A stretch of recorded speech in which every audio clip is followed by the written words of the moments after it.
নমস্কার, আমি উজ্জ্বল কুমার ঘোষ, সম্পাদক এশিয়ান যোগা রিসার্চ ইনস্টিটিউট আর পশ্চিমবঙ্গ সরকারের যোগ ও ন্যাচারোপ্যাথি কাউন্সিলের সঙ্গে আমি অন্যতম সদস্য। আজকের আমাদের আলোচনার বিষয় যোগাসনের মাধ্যমে আপনি কিভাবে সুস্থ থাকবেন। আর আমাদের সাবজেক্টটা হচ্ছে যে এল্ডার যারা আছেন তাদের সমস্যা ঔষধ বিনা কিভাবে সুস্থ থাকবে। আমরা আয়ুষ মন্ত্রকের আন্ডারে পড়ি, যেটা হচ্ছে এ ফর আয়ুর্বেদা, যোগা, ইউনানি, সিদ্ধাই এবং হোমিওপ্যাথি। এই পাঁচটা সাবজেক্ট নিয়ে হচ্ছে আয়ুষ। এই আয়ুষের আমাদের কাজের একটু অসুবিধা হচ্ছে যে সমস্ত চিকিৎসা পদ্ধতিতেই ওরাল মেডিসিন আছে। আমাদের একমাত্র যোগ আর ন্যাচারোপ্যাথিতে কোনো ওষুধের প্রয়োগ করা হয় না।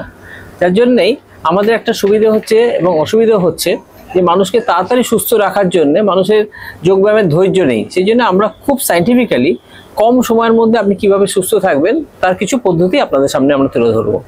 যেমন আজকালকার মানুষরা, বিশেষ করে বয়স্ক মানুষরা যাদের 60 বছরের ঊর্ধ্বে, তাদের আর্থারাইটিসের সমস্যা একটা বড় সমস্যা, ঘাড়ে ব্যথা, সার্ভাইকাল এবং লাম্বার স্পন্ডিলোসিসের একটা বড় সমস্যা, এছাড়া স্পাইন সমস্যা তো রয়েছেই। এই ক্ষেত্রে যোগাসনের ভূমিকা খুব গুরুত্বপূর্ণ। এর মধ্যে কিছু মুভমেন্ট এক্সারসাইজ, কিছু স্ট্রেচিং এক্সারসাইজ। মুভমেন্টের মধ্যে ধরুন আমাদের ভুজঙ্গাসন মুভমেন্ট, আমাদের পর্বতাসন আছে, আমাদের সার্ভাইকালের জন্য আমরা অভয় আসন আছে, যষ্টি আসন আছে। এগুলো আমাদের খুব উপকার কাজ করে। এগুলো আমরা পরবর্তী ক্ষেত্রে আপনাদের সুযোগ সুবিধা অনুযায়ী বা যে কোনো ইউটিউবের মাধ্যমে আপনারা দেখে নিতে পারবেন যে এই পশ্চারগুলো কিভাবে করতে হয়, অবশ্যই কোনো বিশেষজ্ঞের পরামর্শ নিয়ে। এছাড়াও বয়স্ক মানুষদের আরেকটা বড় সমস্যা হয়, যেটা হচ্ছে কনস্টিপেশন। এটা একটা প্রধান সমস্যা। সকালবেলা উঠে তাদের এই সমস্যার জন্য অনেক সময় ঘুমটাও ভাঙে ওই একটাই কারণে। এই কনস্টিপেশনের জন্য তাদের প্রথমে কিছু অ্যাবডোমিনাল এক্সারসাইজ করতে হবে, আর তার সঙ্গে আপনার ফুড হ্যাবিটটা মেনটেন করতে হবে। ফুড হ্যাবিটের মধ্যে আপনাদের যাতে ফাইবার আছে এই ধরনের খাবার একটু বেশি খাবেন, জল বেশি করে খাবেন, যাদের দুধ সহ্য হয় তারা দুধও খাবেন। আর অত্যাধিক কনস্টিপেশন যারা আছে তারা এইসবগুলোর ভুসি কোনো বিশেষজ্ঞের পরামর্শ নিয়ে খেতে পারেন। এর সঙ্গে আপনি করবেন উত্থান পদাসন, পবন মুক্ত আসন আর উড্ডিয়ান। এগুলো খুব উপকার করবে। এরপরে ওর সঙ্গে সঙ্গে যে সমস্যাটা আসে, যেটা হচ্ছে ইউরিনের সমস্যা। ইউরিন কন্ট্রোল থাকে না, এটা একটা বয়স্ক মানুষের একটা বড় সমস্যা। এক্ষেত্রে আপনারা ওই পবন মুক্ত আসনে অশ্বিনী মুদ্রা, অর্থাৎ ওই পবন মুক্ত আসনে বোথ লেগ যখন করবেন তখন ইউরিনাল প্যাসেজটাকে একবার কন্ট্যাক্ট একবার রিল্যাক্স করবেন। এটাই হচ্ছে অশ্বিনী মুদ্রার একটা অংশ। এরপরে যেটা আসে যে আমাদের টোটাল স্পাইন এবং বিশেষ করে হাঁটুর সমস্যা যাদের আছে, অস্টিওআর্থ্রাইটিস যাদের রয়েছে, যাদের হাঁটুতে মুভমেন্ট হয় না, তারা একটু উঁচু জায়গা, মানে যেখানে বসবেন যেখানে মাটিতে পাটা না থাকে, পাটা যেন মাটি থেকে একটু উপরে থাকে, এইরকম জায়গায় বসে, উঁচু চেয়ার হলেও হবে, সেখানে বসে দুটো পাকে সামনের দিকে একবার প্রসারণ করবেন, আবার সামনের যে অবস্থায় ছিল সেই অবস্থায় নিয়ে আসবেন। এটাকে বলে কোয়াড্রিসেপ ড্রিল। এই হাঁটু মুভমেন্টটা, চেয়ারে বসে পা দোলানোটাকে আমরা কোয়াড্রিসেপ ড্রিল করি। এটা যদি আপনি দিনে 20 থেকে 40 বার করেন তাহলে আপনি আপনার হাঁটুর অনেকটা জয়েন্টসের ফ্লেক্সিবিলিটিতে অনেক উপকার পাবেন। এর সঙ্গে যষ্টি আসন অর্থাৎ স্ট্রেচিং পশ্চার। এটি যষ্টি মানে লাঠির মতো দেখতে একটি পশ্চার। আপনি স্ট্রেট শুয়ে পড়বেন, হাতটা মাথার উপর তুলবেন, পায়ের পাতাটা বাইরের দিকে রাখবেন এবং শরীরটাকে টান টান করে যতটা সম্ভব আপনি প্রত্যেকটা জয়েন্টসের ওপর একটা টান অনুভব হয় সেদিকে লক্ষ্য রাখবেন। আরেকটি ভালো পদ্ধতি আপনার শেখাচ্ছি, যেটা হচ্ছে আমাদের সবাসনে শোবেন। শুয়ে সামনে আপনি ঘাটটাকে যতটা সম্ভব মাটিতে পুশ করার চেষ্টা করবেন। আমাদের দেখবেন কোমরের নিচে একটা গ্যাপ থাকে, ওই গ্যাপটাকে চেষ্টা করবেন মাটিতে পুশ করার জন্য। হাঁটুর নিচে যে গ্যাপটা থাকে সেটা মাটিতে পুশ করার চেষ্টা করবেন। অ্যাঙ্কেল জয়েন্টসের নিচে একটা গ্যাপ থাকে, সেখানে মাটিতে পুশ করার চেষ্টা করবেন।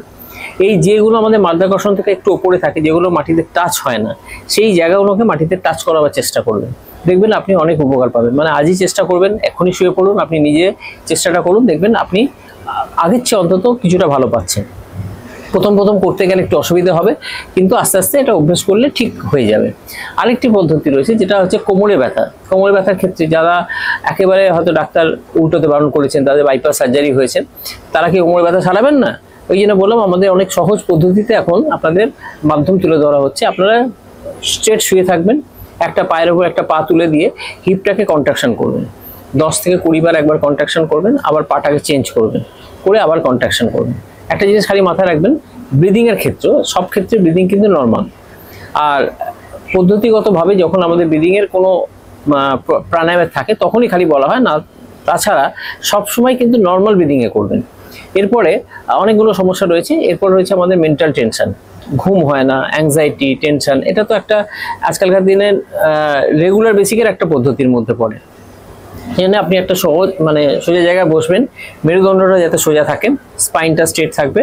এবারে দু নাক দিয়ে শ্বাস নেবেন, যখন শ্বাসটা নেবেন তখন যেন পেটটা ফোলে, শ্বাসটা যখন ছাড়বেন তখন যেন পেটটা আবার সংকোচন হয়। এইভাবে নোয়া ছাড়াটা আপনি 10 থেকে 20 বার বা 30 বার অবধি করতে পারেন। এরপরে আপনি কি করবেন, একটু ভ্রামরি বা চ্যান্টিং মেডিটেশন করবেন। একটা ওই সোজাভাবে বসবেন, চেয়ারে বসতে পারেন বা বসে বসতে পারলে খুব ভালো, কিন্তু স্পাইন যেন সোজা থাকে। এই অবস্থায় ওম উচ্চারণ করবেন, মানে ওম উচ্চারণ করতে করতে আপনি শ্বাসটা নেবেন এবং ওম উচ্চারণ করতে করতে ছাড়বেন। এইভাবে 10 থেকে 20 বার করবেন। লাস্টে একেবারে শবাসনে শুয়ে আপনি রেস্ট নেবেন। প্রত্যেকটা আসন করার পর শবাসন মাস্ট, কিন্তু অভ্যেস এবং সময় বেশি গিয়ে আমরা এটাকে পদ্ধতিটা চেঞ্জ করি, কিন্তু সব শেষে কিন্তু শবাসন মাস্ট। শবাসনেই কিন্তু অ্যাকচুয়ালি উপকারটা পাওয়া যায়। সবসময় মনে রাখবেন এর সঙ্গে খাওয়া দাওয়া, ডিসিপ্লিন, এটা কিন্তু একান্ত জরুরি। এক্সারসাইজ করার সময় একটু যারা পুরুষরা বা মহিলারা যারা করেন তারা একটু যোগাসনের বা এক্সারসাইজের ড্রেসটা পরে নেবেন। মানে আপনি ঘরের যে ড্রেসটা পরে আছেন সেটা পরেই করবেন না, তাতে আনকমফর্ট ফিল হয়, এবং ভেতরের পোশাকটা যেন একটু টাইট থাকে সেদিকেও লক্ষ্য রাখবেন। আর খাওয়া দাওয়ার ক্ষেত্রে ফ্রাইড ফুড, স্পাইসি ফুড একটু কম খাবেন, মিষ্টি কম খাবেন, জলের পরিমাণটা যেন সারাদিনের ঠিকঠাক থাকে সেদিকে লক্ষ্য রাখবেন। আর ডাক্তারের বা ডায়েটিশিয়ানের পরামর্শ নিয়ে আপনি কতটা প্রোটিন, কতটা কার্বোহাইড্রেট, কতটা মিনারেল, কতটা ওয়াটার খেতে হয় সেটা একটু নির্ধারণ করে নিলে আমার মনে হয় আপনি অনেক বেশি সুস্থ থাকবেন আর আপনি রোগমুক্ত থাকবেন। সকলেই ভালো থাকি এবং সুস্থ থাকি, এবং আপনি কেমন থাকেন অবশ্যই আমাদের জানাবেন।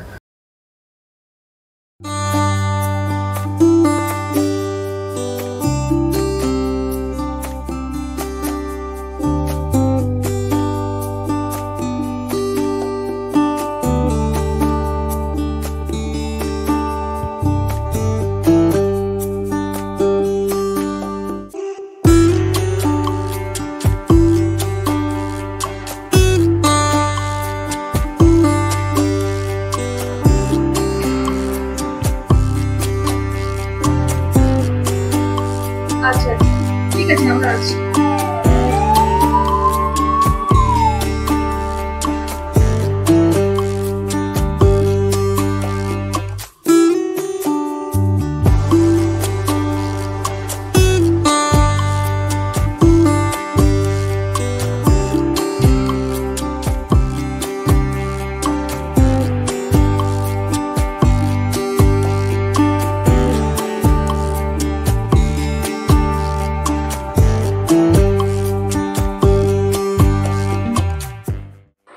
নমস্কার, আমি বাঁশবাড়ি লিটার্স ফাউন্ডেশন থেকে শুটিং করছিলাম।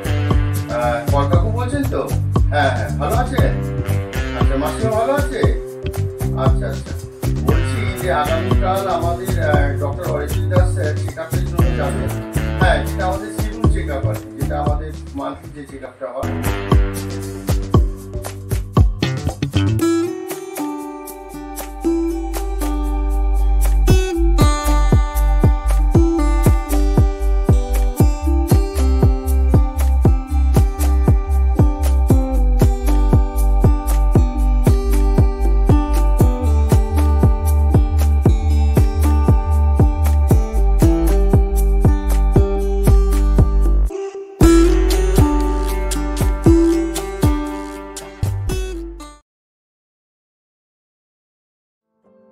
Old age needs a true friend indeed, who is ever ready to hold hands in every need, an assurance that can conquer all worries of loneliness, insecurity, and health.